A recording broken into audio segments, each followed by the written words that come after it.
What's up guys, welcome back to another Yu-Gi-Oh video. Now this is going to be a bit different to what I've done in the past. So this video will be both a BGS submission video and a BGS return, all edited together into one video. So we'll start by going over the cards that I'm sending and looking at them in detail, what grades I expect them to get and the subgrades as well. And then after that I'll cut to when the actual return comes back and you'll be able to see the grades they actually got and how those matched up with the grades I expected. So I thought this would be a more interesting way of doing BGS returns because this way you actually get some insight into the grading process as well and how I assess my cards and also how those compare with what BGS actually ends up giving them in the end. So yeah, without further ado, let's get right into the video.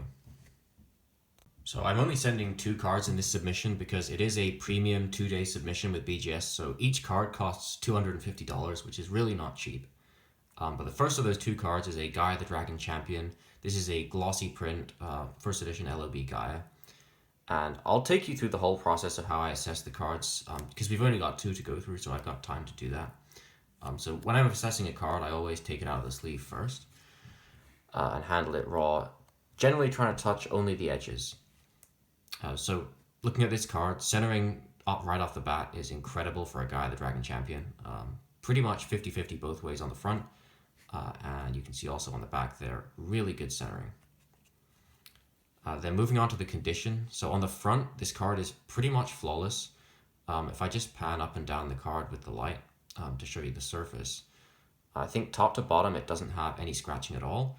And then if we take the lighting left to right to look at the horizontal scratches, I think it has one extremely light scratch going across here, but pretty much it's a flawless card as far as the front is concerned. And looking at the edges and corners, they have really nice shape on this card, no excess cut or anything like that. And all 4 corners are nicely rounded. So as far as the front is concerned, I would definitely say this card is gem mint. Now if I flip it over onto the back is also in very good shape on this card. If we look at the surface, again, taking it one way and then the other, so left to right, it may have some extremely light scratching, but pretty much it's a nice clean surface, and it still has that high gloss finish that glossy print cards have. And looking at the light top to bottom to try and catch any vertical scratching, it's got a very small amount of scratches down here in the bottom left area of the card. Those actually just look like a factory defect to me, a little strip from the factory. And aside from that, it's a super clean card. Again, like 1 or 2 scratches on the back, but nothing out of the ordinary at all. So in terms of the surface grade on this card, overall, I'm expecting a 9.5. It's not quite a 10 with the tiny little scratches it has, but I definitely don't think they're enough to knock it to a 9 either. Edges and corners wise, the corners are definitely super clean on the back as well as the front.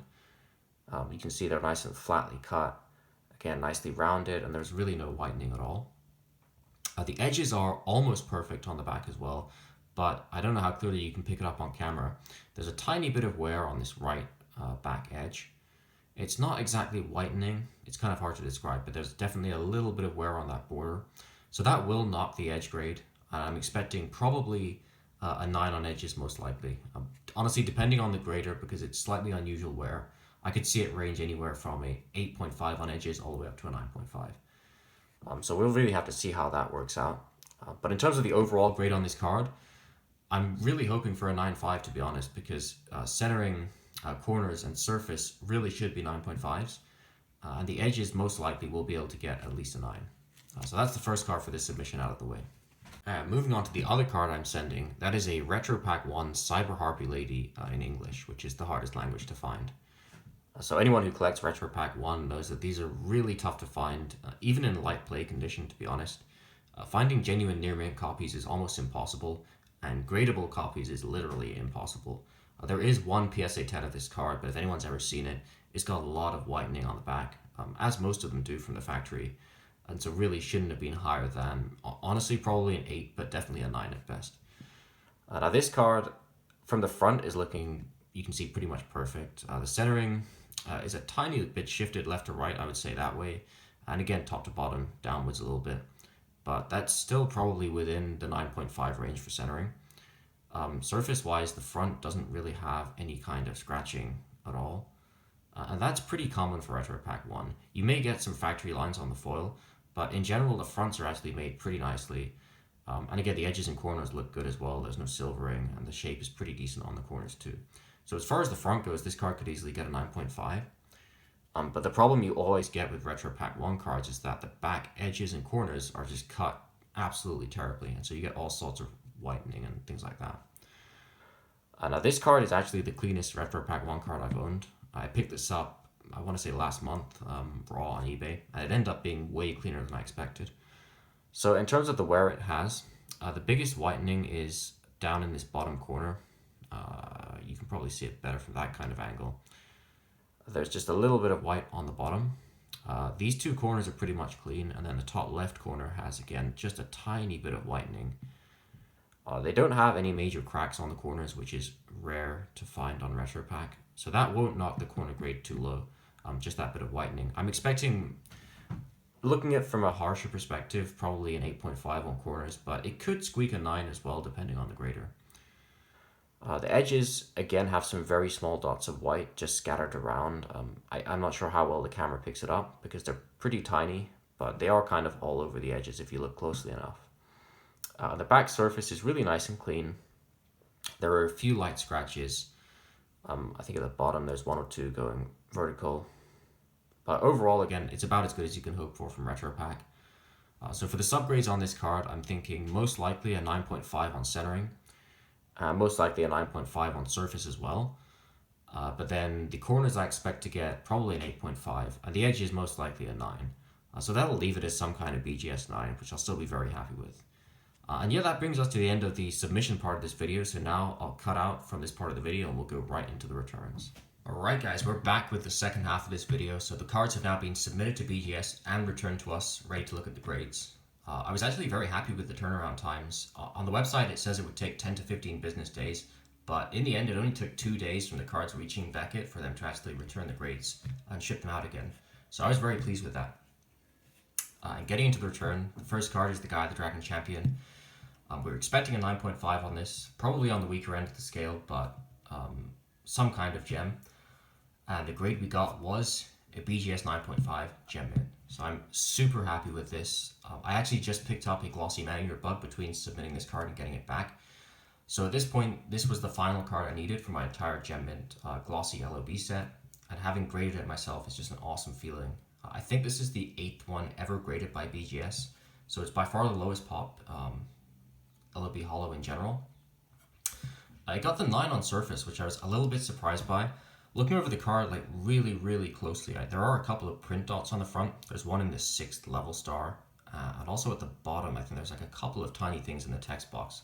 So I'm not sure if maybe that was why it got the 9 on surface, because I do feel in terms of scratching and stuff like that, it was clean. But then at the same time it got the 9.5 on edges, which I thought if anything they would be a 9. So overall it kind of averages out to the right grade, and I'm extremely happy to add this one to the collection. And moving on to the other card we submitted, that was my Retro Pack 1 Cyber Harpy Lady.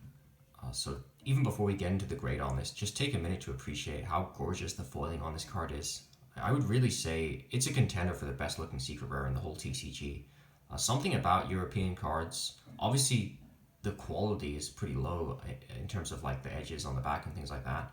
But in terms of the way the secret foiling pops, it's just incredible. It has such a direct kind of feeling to it, which a lot of the North American secret rares do not, in my opinion.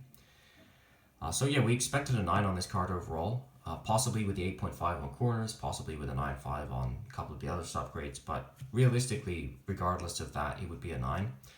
And that is exactly what we got. So we got that BGS Mint 9, and they even got Quad Plus upgrades, so 9.5 surface and then a 9 on everything else. So I was extremely happy with this. I really could not have asked for much more than what it got. And I was also very pleased to see when I got the card back and looked at it in detail, there's no kind of new damage on the edges on the back, which I always get a bit nervous about submitting Retro Pack 1, because the cards are so fragile that you can genuinely cause like a pretty significant amount of edge whitening just by brushing your finger past the edge or something like that. So yeah, overall, Beckett did a great job on this submission in my opinion. I sent 2 cards. They came back quickly, they both got the grades that I thought they should get, and I really couldn't be much happier with this submission, to be honest. So I hope you guys enjoyed the video. This is a pretty quick one, just a couple of cards to send off and get back, but definitely a significant step forward for my collection. And And yeah, with that said, this is Schloss signing out, and I will see you guys in the next video.